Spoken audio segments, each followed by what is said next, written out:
Welcome to the Miami Heat Floor Crew, brought to you by the Five Reasons Sports Network. I'm your host, Jonathan. We got Gad, Matt, and Mateo. We got the crew here, but unfortunately, Miami Heat did not show up tonight. But before we get into that, guys, if not always, make sure you guys like the video, subscribe, follow us on all our platforms, and follow the boys as well. Make sure you guys do that. But the Heat just dropped their seventh straight game to the Phoenix Suns, who were coming off a loss to the Orlando Magic, and they were on the second night of a back-to-back.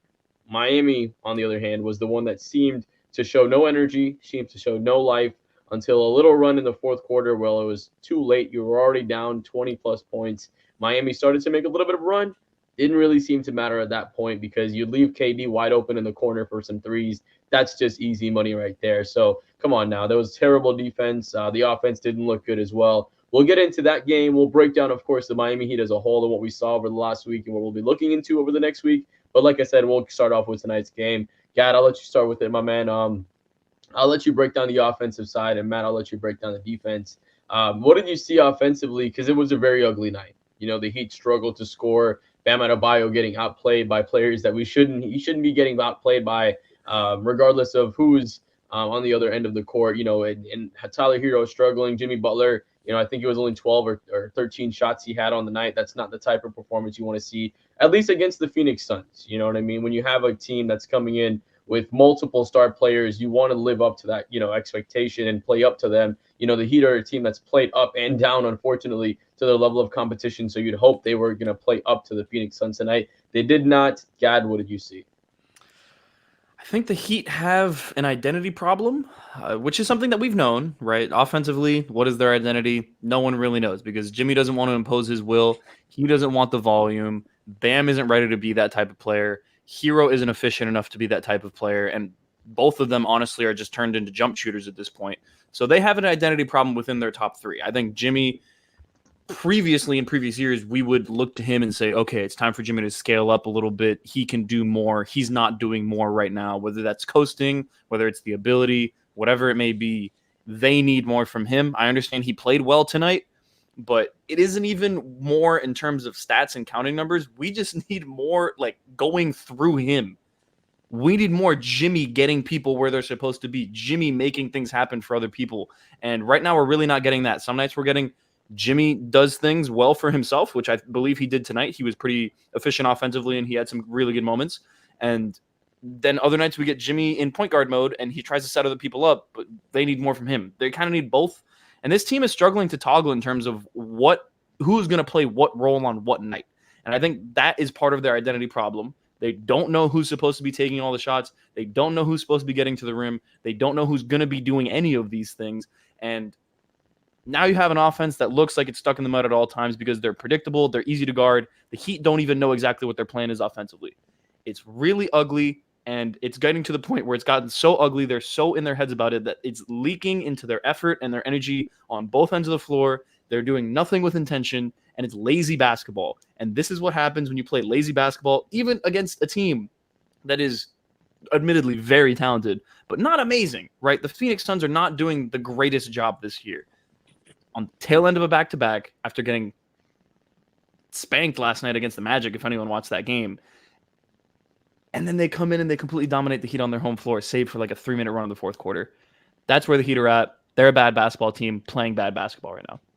Yeah, it's very strange to see because you get Terry Rozier and, you know, honestly, somebody said on Twitter, I saw it's very deflating when you go from Giannis to Mitchell to Dame and you end up getting Terry Rozier, with all due respect to him. But, you know, you have a team with 4 20-point scorers, but you also have all four of those guys who struggle to score 30 efficiently on any given night. You know what I mean? It's not four guys that can go off for 40, get points, and have those explosive type games. Those are guys that, you know, are pretty limited to getting around 20, you know, until, you know, some big game moments. Maybe Jimmy Butler, Tyler Hero has a breakout game here and there, but it's rough for them to break that ceiling and get into that. So like you said, offensively, you know, this was a team that's really built on heavy ball movement, and I don't think we've seen that lately. I think we've seen too much dribble, attack, trying to make something happen on your own. The ball should be moving a lot more. Guys should be cutting. Guys should be doing more off ball as well. I don't think we're seeing enough of that.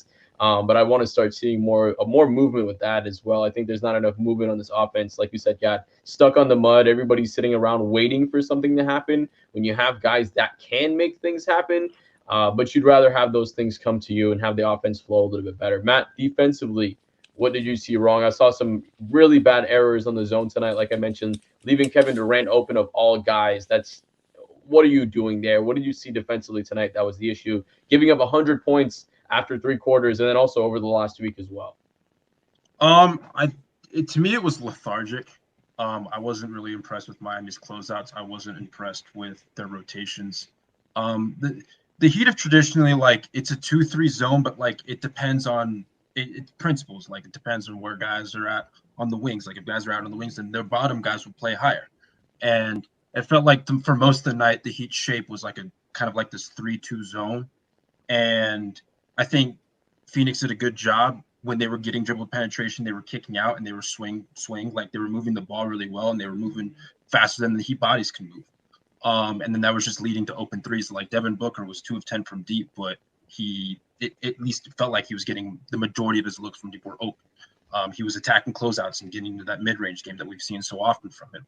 Drew Eubanks had his way in the first half with Miami, and I think that's kind of one of the reasons why they went to zone at certain points, especially when Bam wasn't on the floor. But even when Bam was on the floor, like, they went to zone, and I just wasn't impressed with the rotations. Like, they turned it up a little bit in the fourth quarter. Bam had that block. I think Josh had a couple of steals. Like, you saw there was some effort there towards the end of the game, but for at least most of those first 3 quarters, it was concerning effort because they weren't recovering, they weren't attacking, they weren't closing out the way they should. And then that was just leading to them not even getting to the rim, but like dribbling, taking a couple of dribbles inside the arc and then kicking out and then moving the ball again.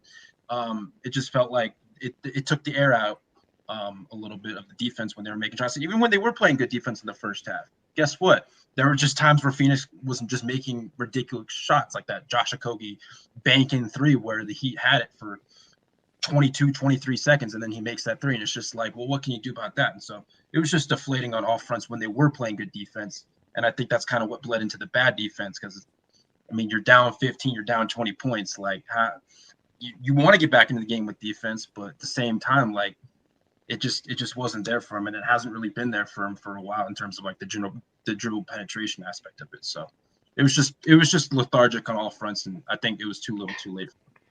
Absolutely, like you said, too late, too little, too late when it came to this Heat. And this Miami Heat team has been one that was built on an identity, to your point, God, defensive identity, right? Being able to force 3-4 stops at a time and then start making that offensive comeback because you're getting transition buckets, right? And that's another problem this year is we are really, really bad at transition. So even if we get defensive stops, even if we're forcing turnovers, we're not capitalizing on those things. And when you're not able to do that, even if you're forcing turnovers, it just makes your offense, like you said, get stuck in the mud.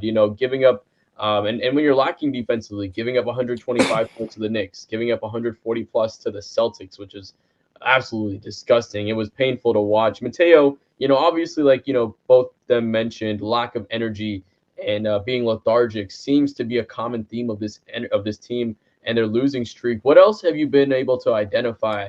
Maybe some schematics that has been plaguing this team and making them have, like you said, this 7-game losing streak. Well, listen, anytime a role player like Drew Eubanks, and I don't say that to be disrespectful, looks like a Phoenix Suns legend like Tom Chambers, you got some serious problems. Defensively, you provide, or the Heat provide no resistance up top, and defensively, the backline defense has been very late. And, this is a problem. Today, the defense, like Matt was talking about it being, lethargic, it lacked RPMs. And here's the thing, you're on a 6 games losing streak. How do you let the opposing team run up in your building and jump on you like that? To tell you the truth, this looks like a team that is out of sync. And what's concerning about that is they've been playing together for a long time. That could be indicative of a group that's tired of playing with one another or was expecting some more serious reinforcements. And, something I noticed that was a little bit of a change in this game was, Terry Rozier kind of snapped out of it a little offensively. I know we're going to talk about that a little bit more later, but they need that version of him to come out tonight, not the one that was in his shell the previous games that kind of looked as ineffective as Kyle Lowry. But this is as bad as it gets, a 7-game losing streak under Coach Spoelstra. And another thing that's problematic is either Jimmy's not taking enough field goal attempts or, he's starting to get it going when the team is down significantly, which is a very big problem. They need him to be aggressive earlier. Absolutely. I love that. Exactly. Well spoken. Like you said, Jimmy takes too long sometimes to get it going. Jermaine saying too much small ball. I agree with Yeah. that at Ooh. some points too. I feel like rebounding has been a massive issue for this team as well. Not rebound the ball, getting any extra offensive rebounding chances, and even defensively, giving up a lot of back taps. I've noticed this team has had an issue with teams back tapping the ball out and then getting that rebound and letting the ball bounce before getting a rebound. Like that's very much an effort thing where you get that ball out of the air, you don't let that ball touch the ground before somebody gets a rebound. That shows lack of effort, and not being able to get to that ball. But Mateo, excellent transition. Terry Rozier with this team now, and since acquiring him, you expected maybe to get out of the mud a little bit more offensively and get some of those gears rolling, have him create not just for himself, for others as well, with being able to have just a different layer of scoring with this team. We haven't seen that yet, although he's improved. Tonight had a little bit better of a game. I'll throw it right back to you with that, Mateo. What do you feel has been the struggle with having Terry Rozier adjust to this team? Well, for the most part, not counting tonight and a chunk of the Knicks loss, he looked like someone who just got traded to a new team and was worried about stepping on the other guys' toes. That's very problematic because when you look at his splits and Charlotte, 23 points a game on a comparable efficiency that he was doing in Boston in the 2018 playoffs, you really need that. And the problem with that is that you didn't get it earlier.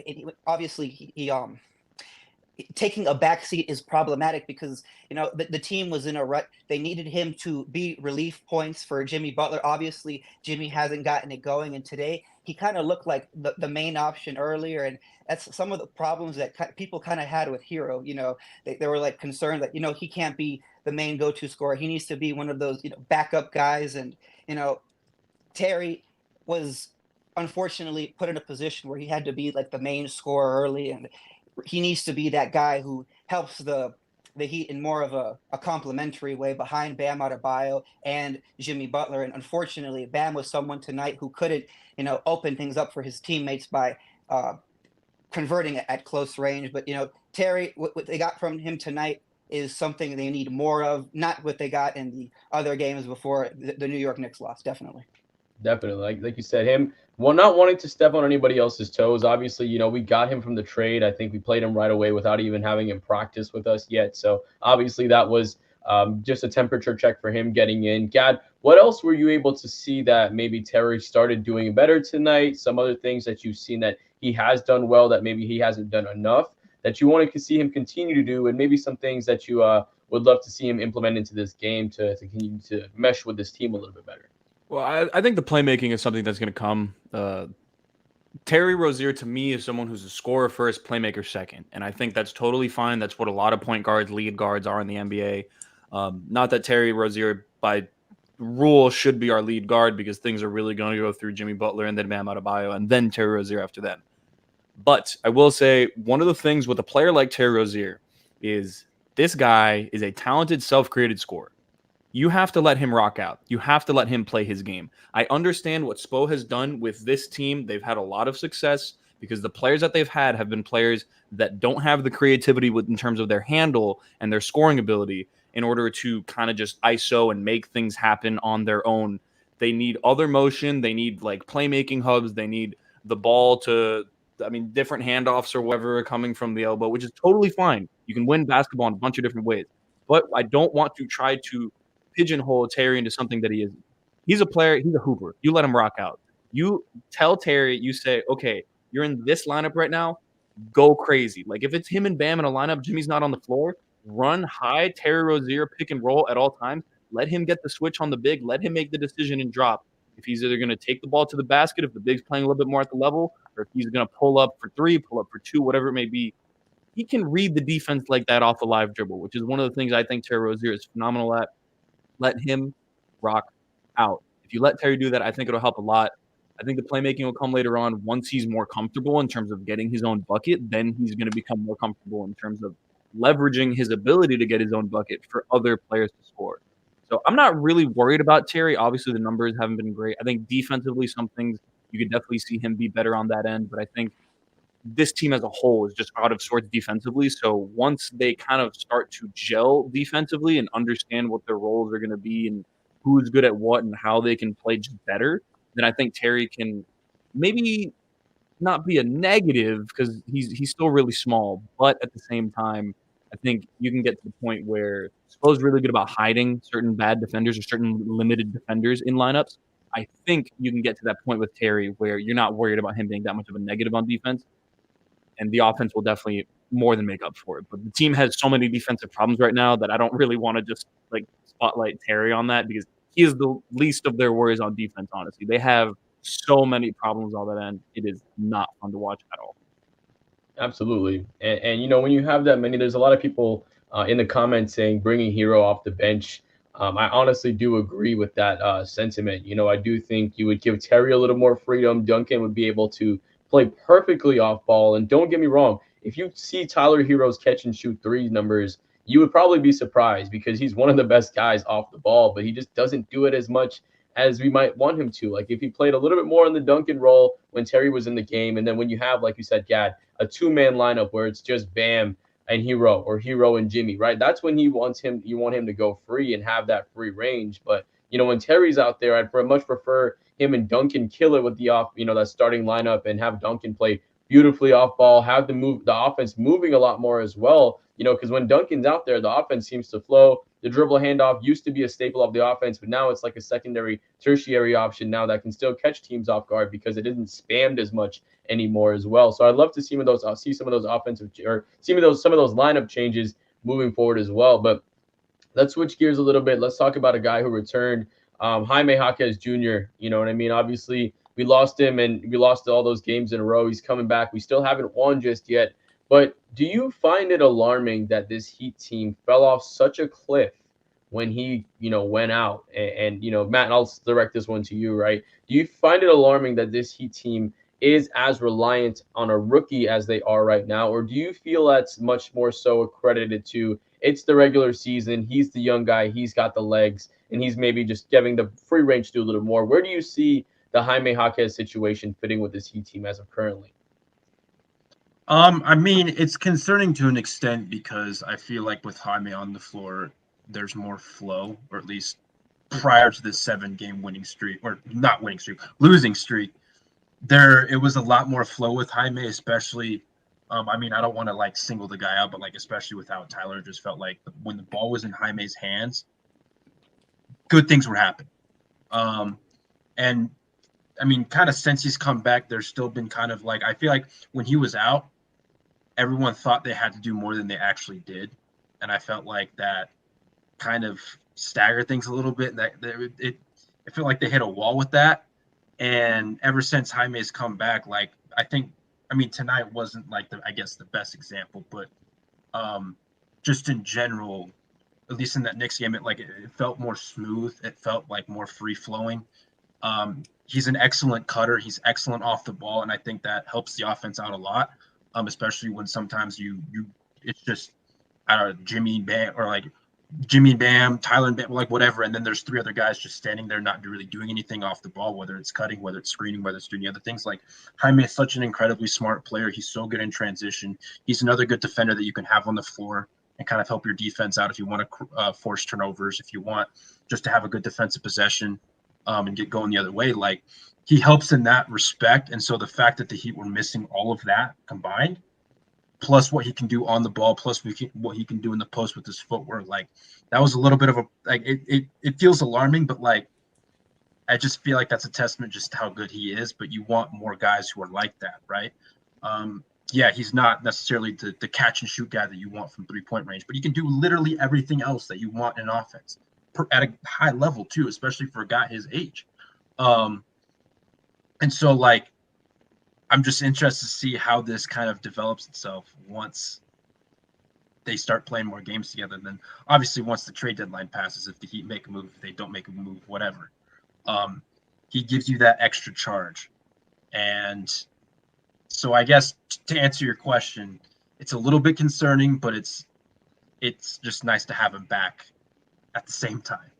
Absolutely. When this team can have anybody healthy, Definitely has somebody like Jaime, who even in his rookie year has the veteran assets when it comes to his skill set, with calmness in the post, finishing around the rim, becoming a better and better catch and shoot player. I want to give a shout out to Insurance by Lynette, Miss Lynette, one of our people that's been around with Five Reasons for a long time and always supported us. But we appreciate you still popping in the comments with us. But Mateo, I want your opinion on this before we talk about this Heat season as a whole and just break down on that before we wrap things up. So yeah, give me your thoughts on everything, Jaime.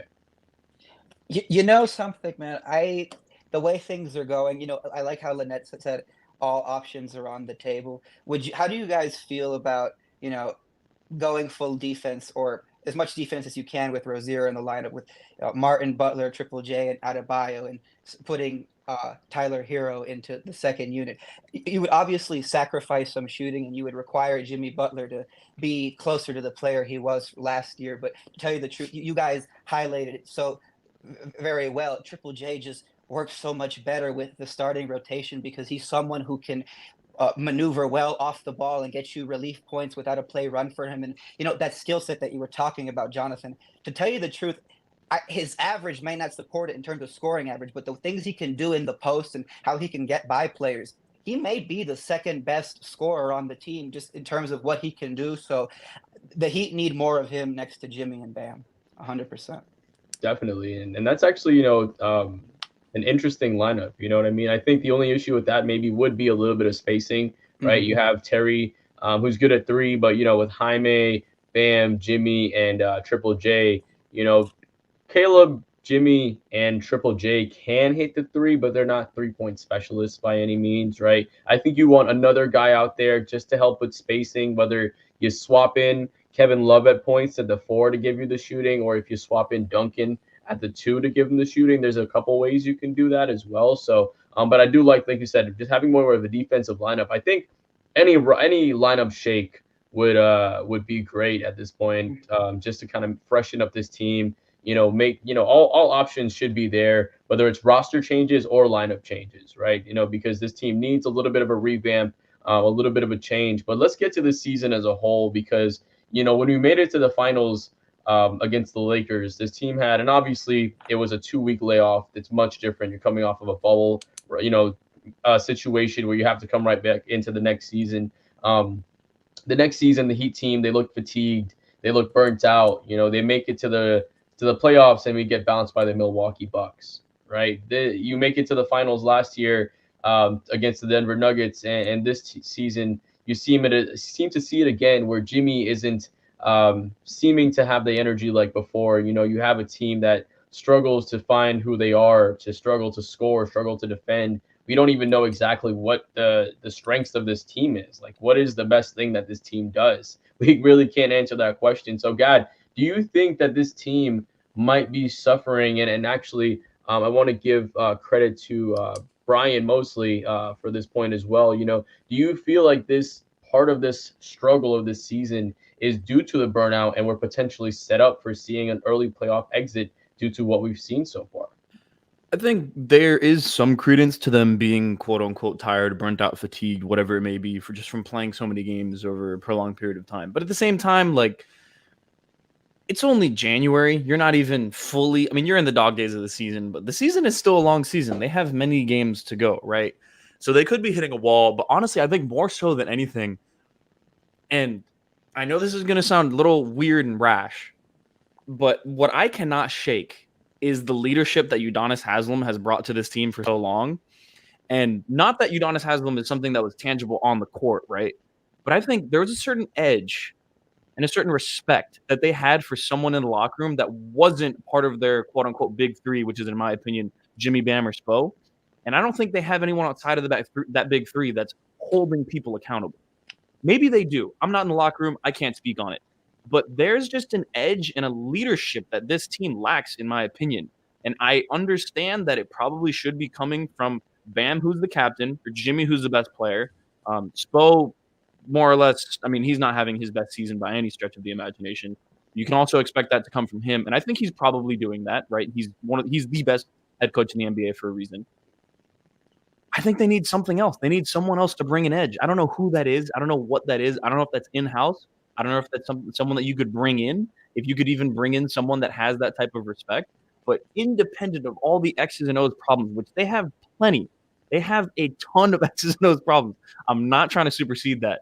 But typically in years past for the Heat, they don't reach lows of this level because they have someone who's willing to say what needs to be said in order to get changes made, and they'll act accordingly. I don't know if this Heat team has that, and I think that's why you're seeing the spiral is going a little bit lower than usual. And I don't really know how you fix it. I'm hoping that somehow over the next week or so we get clarity on who's going to step up, who's going to be the leader, who's going to be the voice that they respect in this locker room, because I don't think that they have that right now. And without that, shout out Brian Mosley once again. Where is the Heat culture? Because I don't see it. This whole losing streak, it's not there. You can talk about Heat basketball, this, that, and the other. They're playing like they don't care. They're not talented enough. And now they have no one that's willing to say what needs to be said in order to get changes made. It's a slippery slope, man, but I'm excited to see how they end up figuring it out if and when they do. Absolutely. Honestly, I don't think you could have said that any better. To your point, you lose Udonis Haslem. Who else in this locker room, has won a championship before?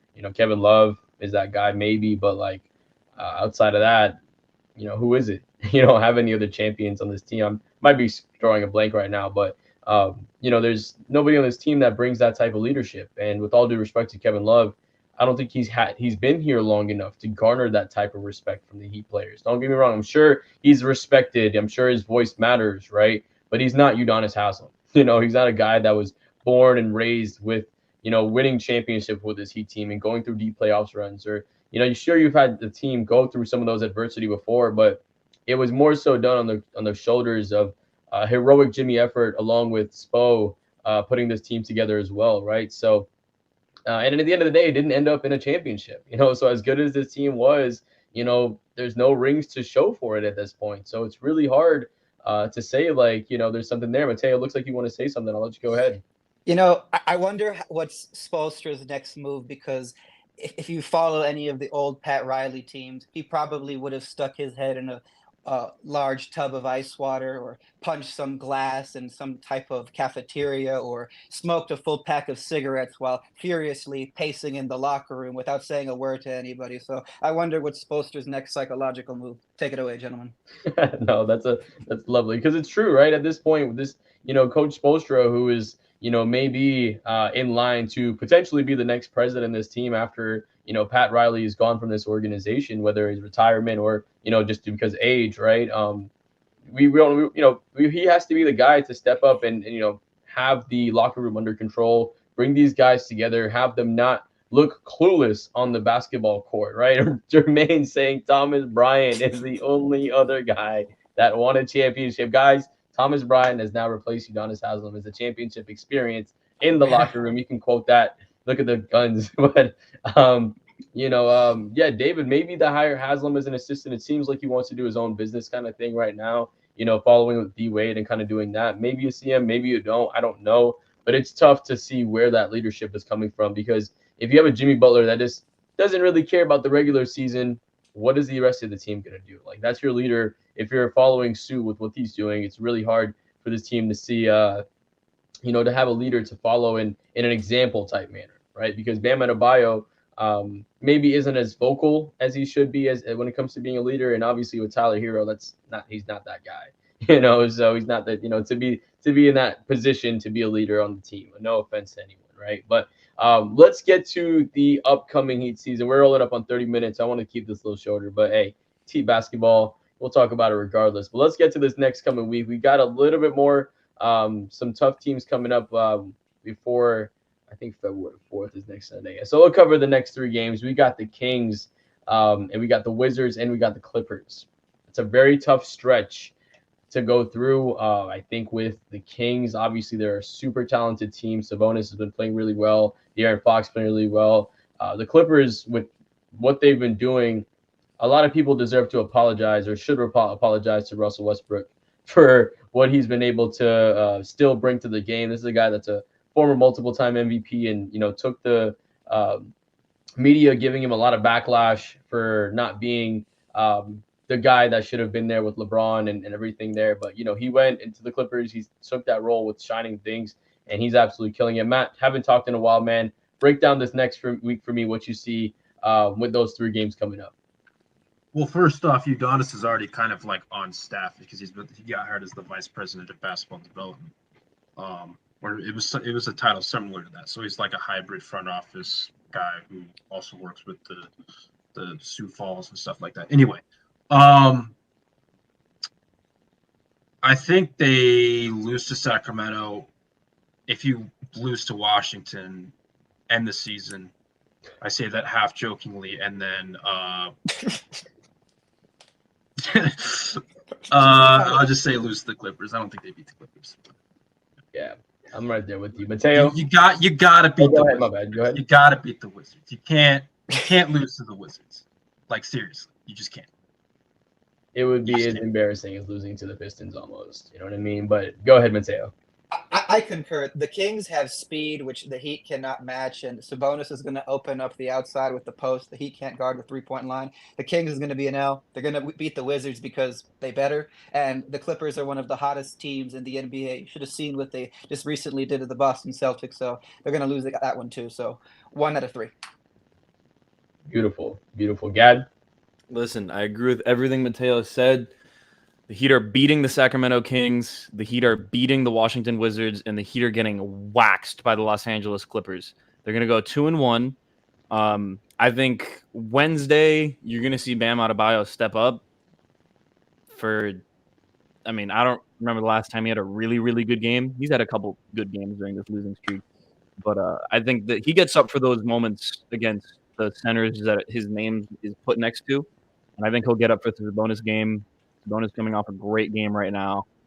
And listen, maybe this is wishful thinking. I know it's wishful thinking. I'm absolutely lying to myself right now. But they're going to win the next 2 games, and we're going to be a little bit more okay with getting killed by the Clippers on Sunday or whatever it may be. Yeah, so, this Heat team as it stands right now, the 8th seed in the Eastern Conference, right? We're just on the edge there. We're 2 games over the Bulls, a couple games over the Hawks as well. So have a little bit of a cushion. But the Magic overtook us with their win over the Suns. We couldn't handle business. I don't see the Heat beating the Sacramento Kings or the Clippers. To both Matt and Mateo's point, I think those teams have too much to offer offensively than what this team can do. I still think we still might not have seen the peak of this team offensively. No, not might. We still haven't seeing what this team could do offensively, right? Just the Miami Heat team still can get better. Will it? We don't know, right? Find out the next episode of Dragon Ball Z. But we'll know, if this Heat team can get all of the 4 guys that should be scoring at a decently high level to be doing their jobs, this team could be a solid team that can have one of those nights where you have like 6, 7, 8 guys scoring in double digits, right? That's how this Heat team gets the win. We're not a team that has 1 or 2 guys scoring in double digits and doing that. We have to have more than 3 or 4 guys scoring. And I think with what we have, this Heat team could have that, but I don't know if we will. So like you said, until I see it happen, I do think that it's going to be 1 and 2. And Michael Cruz asking a quick question. I'm going to go around the horn here. Who y'all got? 49ers or Chiefs? Matt, I'll start with you, my brother. Chiefs, man. I'm not going to bet against Mahomes. I'm not going to bet against Andy Reid. I'm not going to bet against 3-time champion Steve Spagnuolo. I'm just not doing it, man. I'm just not doing it. Chiefs. Show love to Spags, former Giant guy. Mateo, where you at? I'm not much of a football observer, but give me Mahomes and the Chiefs. He's just amazing. Gad? I guess I like to zig when everybody zags. I got the Niners. I don't think they've played a good game yet in the playoffs. I think they will come Super Bowl time, but I wouldn't be. I mean, the Chiefs are the Chiefs. They're really good for a reason.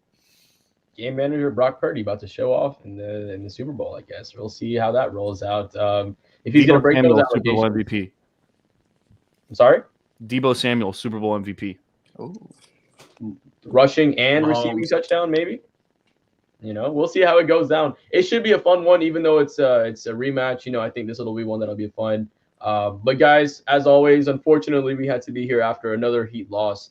But we do appreciate you. Almost over 100 guys, 100 people, in the live right now. So we appreciate you guys. Make sure if you're not already, like the video, subscribe to us. Follow us on the podcast feed as well, and make sure you follow the boys. All of them. We got Gadiel Cartagena, we got MPH_824_, and Mateo Mayorga goes usernameless, but you'll find him by searching his name. So go find the guys. Make sure you guys keep on watching us here. We appreciate you. Solve, appreciate you, my man. We had a lot of great people in the comments. So thank you guys for keeping the conversation going and being here with us. And we'll see you after next week.